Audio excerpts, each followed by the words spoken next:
it's Lou from Lou Paints, and I had to do a lot recently just to get to this painting session, and I really want to get painting.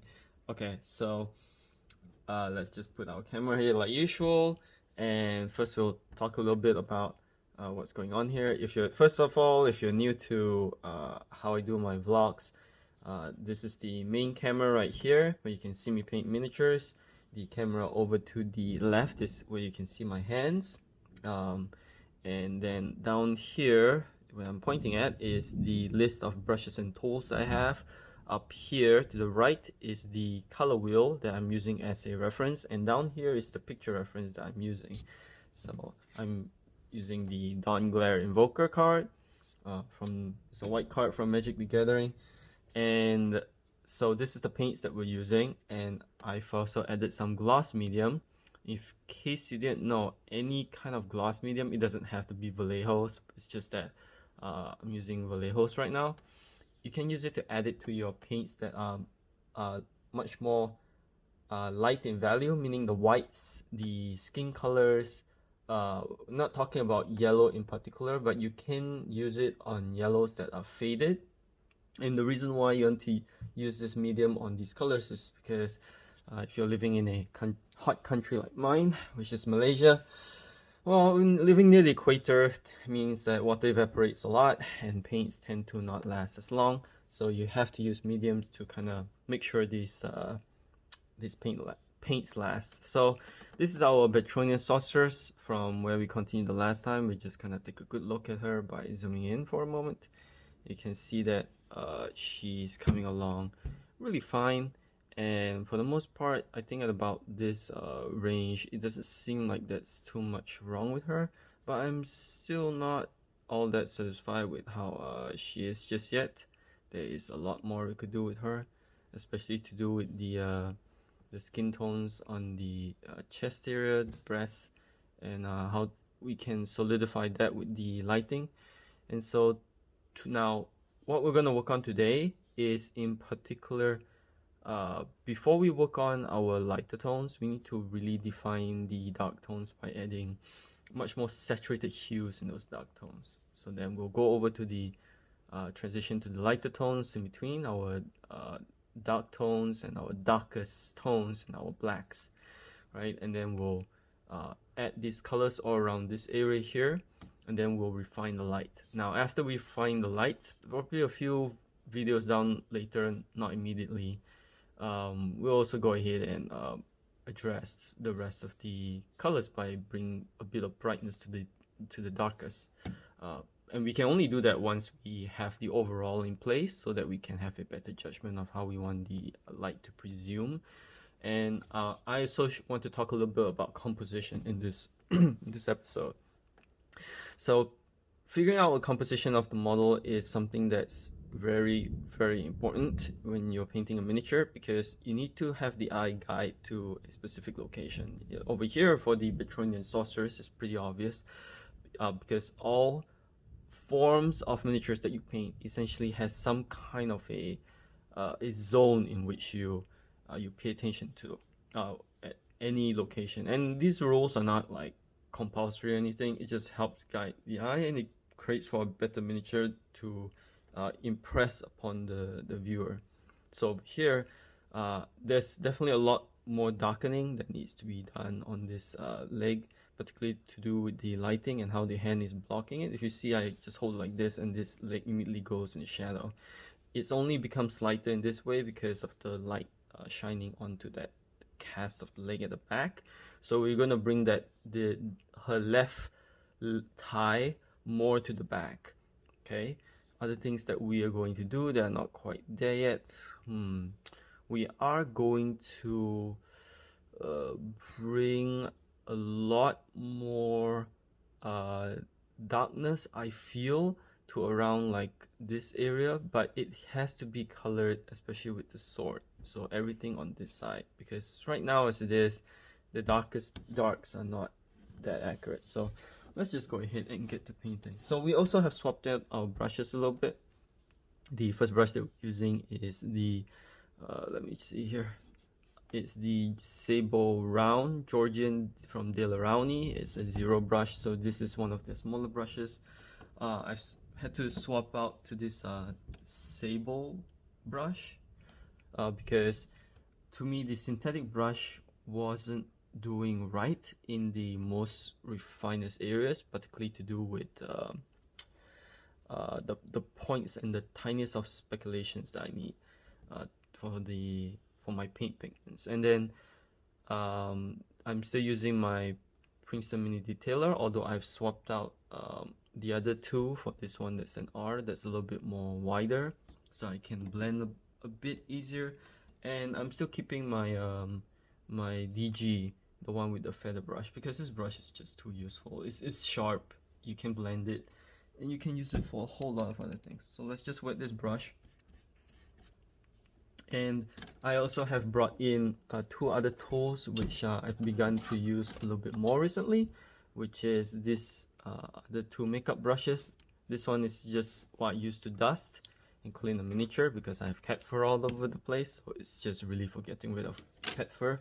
And then I have this, which is a kind of small little sponge for makeup brush used to soak up powdery and watery things.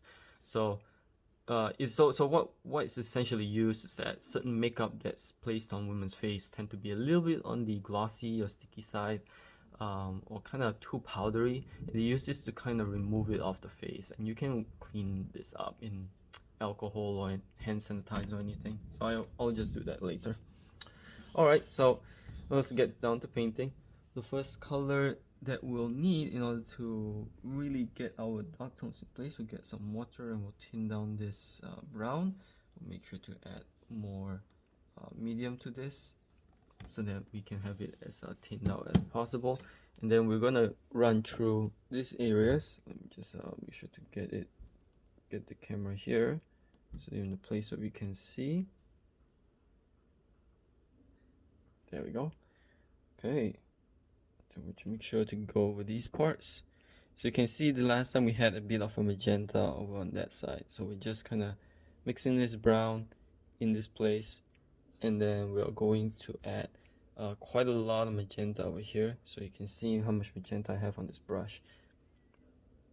And then I'm gonna stick it on here.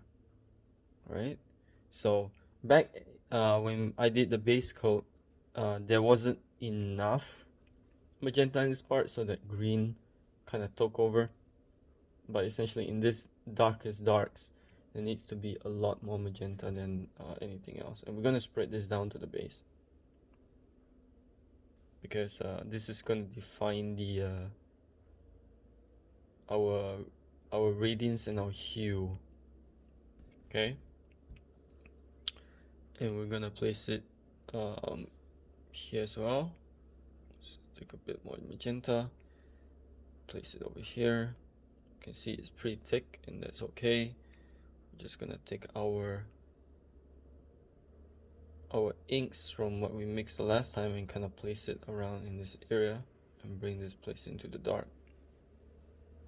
I may have to close the window if I need to, because I'm not quite sure what happened, but I think a truck suddenly pulled in to do something outside. But it's okay. For now, let's just continue as we are. Then we'll kind of go over the side. You can see that we're just kind of brushing over to kind of see how we can get that. I mean, I think people call it wash, but really it's just a way I express my layering. Because I do want to have this these pigments blob up on purpose, so I can define how I want the shadow to ripple out. And I'm gonna take a bit more. And we're gonna place towards the bottom. Okay. And then what we're gonna do is that we're going to add a little bit of turquoise down here.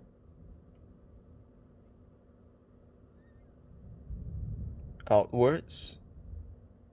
And we're just gonna make sure that we hit every single thing that we need. You can see that once we added that brown and the magenta and the turquoise, this area just looks like it's more of a grayish blue, which is excellent because that's really the color that we want. So I'm going to take that magenta again together with that brown, a little bit more brown there. There we go. And then going to spread out here on the model as well. Spread out back here as well. Later we will bring back the green on this area, but we don't have to worry about that for now because we're going in it by layers. And I don't need to be clean at this early in the stage. Take back a little bit of my turquoise. And I'm gonna mix it down in. Get that nice indigo going on. Then we will push it into the blue spectrum a little bit towards here. There we go. And we will push that up over here towards the edge of her sleeve. And that will act as our base. Let's go ahead and get this parts down underneath.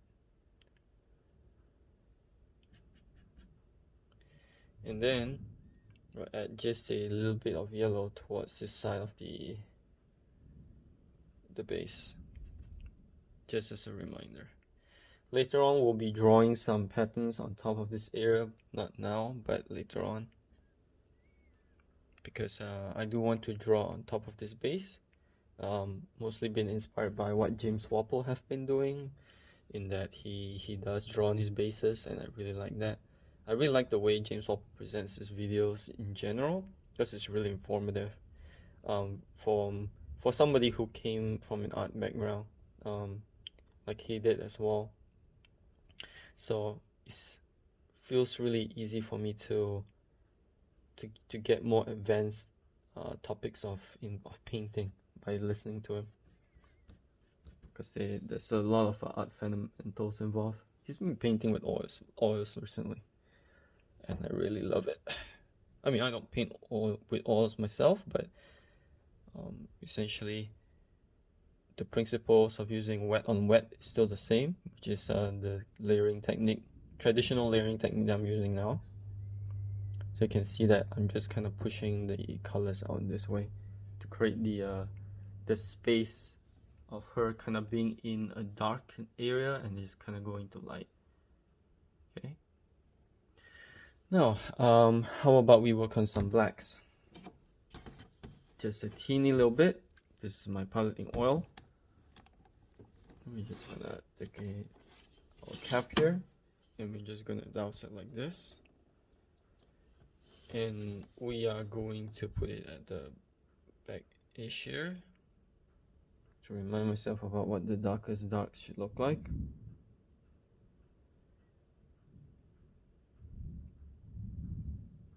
All the way over here. And we just want to keep going at it.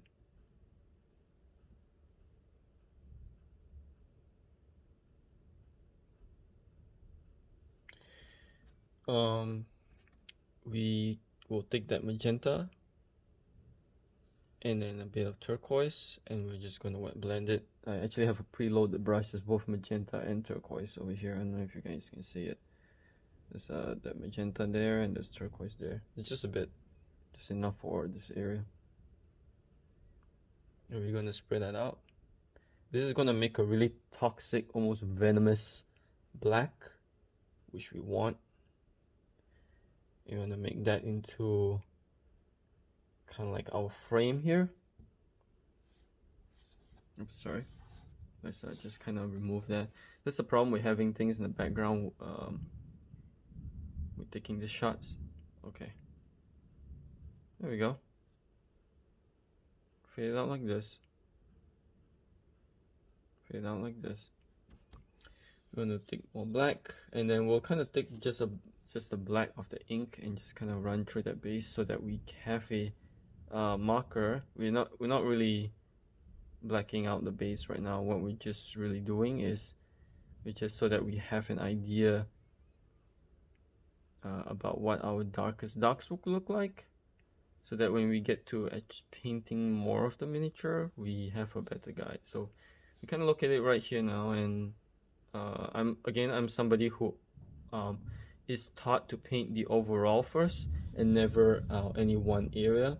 There are benefits to painting in one area, but if you want to be able to paint something that's more in an environment or giving off an impression of dark and light, then I would go at it in this way. So we're gonna look at it from afar for a moment, so you have a better impression of this time. Not satisfactory at all yet, but still something. We kind of know where the what color now this area needs to be. I wonder if you guys can hear my cat in the background. So we're gonna put this magenta over here.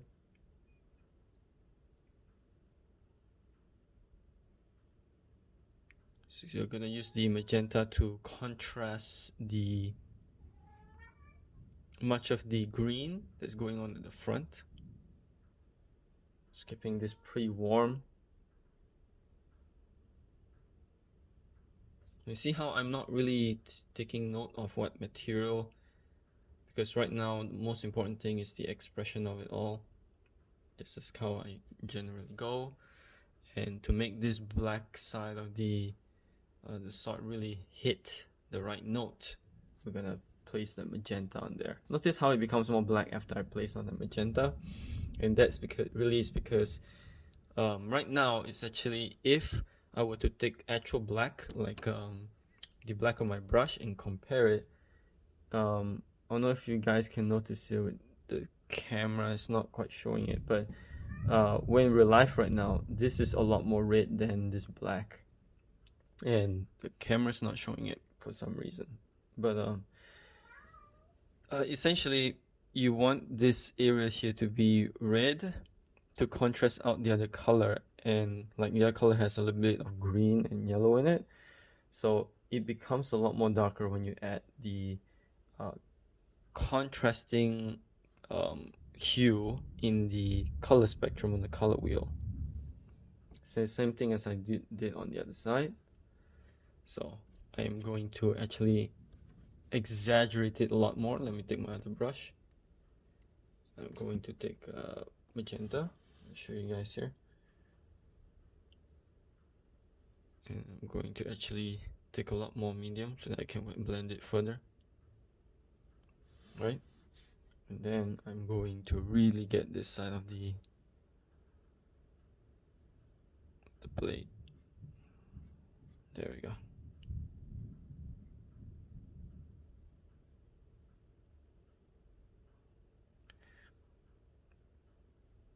There we go. So it really hits that dark. It's almost purple on my side right now. It's really cute. Okay, so now that we've gotten most of that part out of the way, we will need to exaggerate the parts of it that are yellow to be a lot more brighter, because what we aim to do later on is we want to, there we go, at the tip as well. We will add some highlights later on over there, but we want to make sure right now we get the overall of it. And you can see that I'm just kind of placing on the hair right now. This isn't necessary highlights, it's just me kind of figuring out where the colors should bounce off. Should be some here as well. You can see how it flows. So we know that there should be a little bit of a color at the top of a color here, and I'm still deciding what pattern to give her at the top of the color so that there's a bit of contrast. We're creating contrast by making it so that there's a pattern that's framing her face. So we haven't quite decided what we're going to do with that yet, but there needs to be a pattern of some kind there. And then we're going to take a bit of magenta. We're going to actually place this magenta at the dark sides of the hair, like so. So it shades in. And then we're going to add that magenta down here. In fact, we're going to take a lot more of that magenta and add it to the bottom of the sword area here. And the reason why we're doing that is because we're actually going to put a bit of teal past that magenta area. And then we're going to mix it with yellow.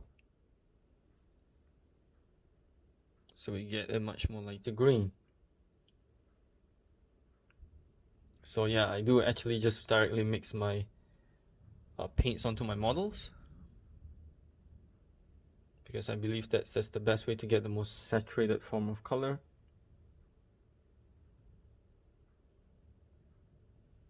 There we go. So that we can get the color of her sleeve, which is supposed to be a lot more magenta, especially over on this side.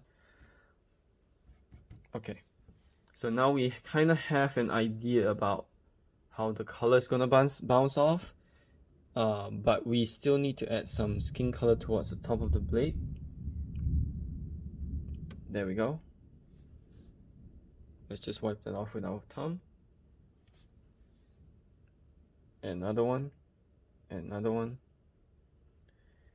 And then we're gonna add a annotation right here as well. And then on the top of the head, because it's way too bright as it is, so we're going to go just lighten it up a little bit, like so. And then we're gonna light up this area so we can remind ourselves later. And then of course we're gonna saturate this under part as well. Okay, a bit more.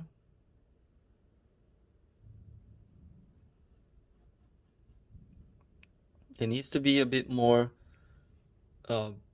cyan around the area, so we're gonna take our primary cyan, just pop it underneath here where her hair is, to show the radiance of her clothing. Oops, sorry.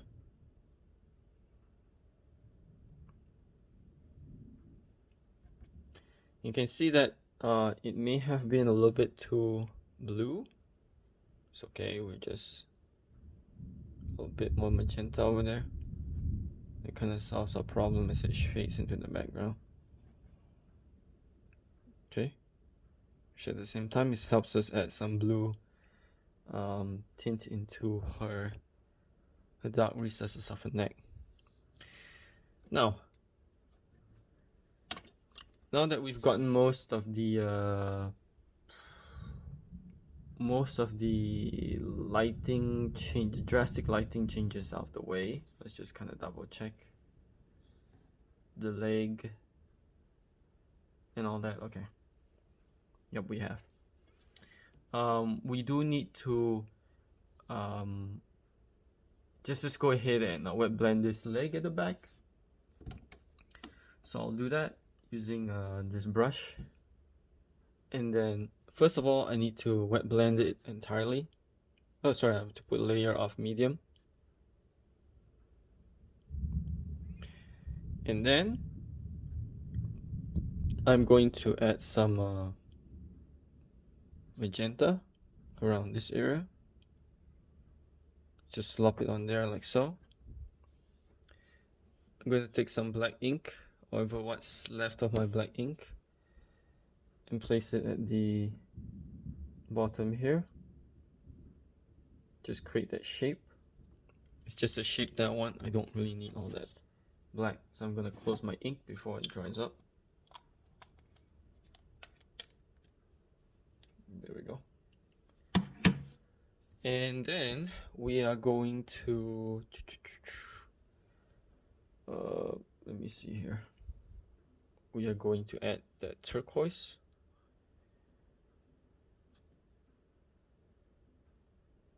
Over here, we need a bit more.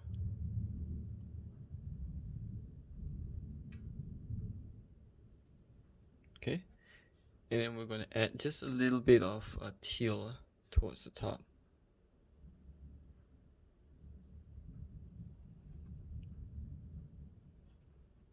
And then we're going to fade it off with skin color. Notice that? It's very, very subtle. The change went on to be really quick, and now we get this nice little blue. And that's how we get this dark area to manifest for us. So again, we're gonna take some turquoise and we're gonna add it a little bit more shaded to get this whole area inside the dark.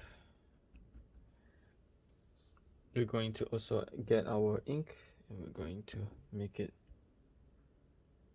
a lot more darker underneath here.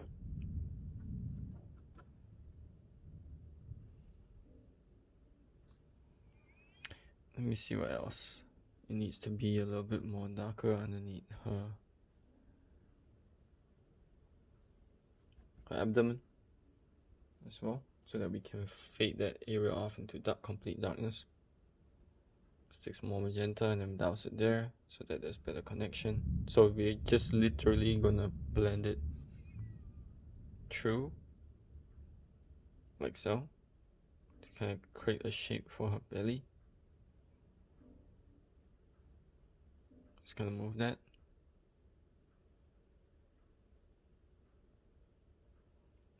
There we go.